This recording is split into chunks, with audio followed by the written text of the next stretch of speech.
অন্যদিকে বড়দিন উপলক্ষে বাড়তি নিরাপত্তা Kolkata metro, Esplanade, Park Street Maidan, Rabindra Sadan, Dumdum metro স্টেশনগুলিতে নিরাপত্তা জোরদার করছে। স্টেশনগুলির প্রবেশ পথে মোতায়েন থাকবে আরপিএফ। মহিলা শিশুদের নিরাপত্তায় মহিলা আরপিএফ অফিসের, পার্ক স্ট্রিট স্টেশনে পর্যাপ্ত মহিলা আরপিএফ অফিসের একের পর এক সিদ্ধান্ত এবং বড়দিন উপলক্ষে বাড়তি মেট্রো চালানোর সিদ্ধান্ত। আরো বিস্তারিত জানাবেন ইন্দ্রনীল প্রতিনিধি ফোনে রয়েছেন।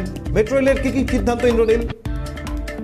দেখো, 24 তারিখে রয়েছে রাজ্যের টেট পরীক্ষা। তার জন্য এই এক্সট্রা যে মেট্রো, সেই সকাল থেকে সেই মেট্রো পরিষেবা চলবে এবং তার পরের দিনই হচ্ছে বড়দিন। সেই বড়দিন উপলক্ষে কলকাতা মেট্রোর তরফ থেকে সকাল থেকে সেই পরিষেবা কিন্তু চালু করে দেওয়া হচ্ছে। অর্থাৎ ছুটির দিনের যে পরিষেবা থাকে সেই পরিষেবা থেকে কিছুটা এগিয়ে এবং যে রাত্রির যে পরিষেবা সেই পরিষেবাও কিন্তু কিছুটা বাড়ানো হয়েছে কলকাতা মেট্রোর তরফ থেকে।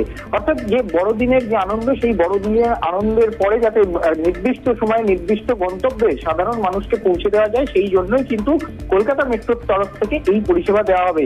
শুধু তাই নয়, বড়দিন উপলক্ষে যে সিকিউরিটি, সেই সিকিউরিটিও কিন্তু আঁটোসাঁটো করা হচ্ছে কলকাতা মেট্রোর তরফ থেকে, এমনটাই কিন্তু মেট্রো রেল সূত্রে জানা গিয়েছে। অভিক, ধন্যবাদ ইন্দ্রনীল।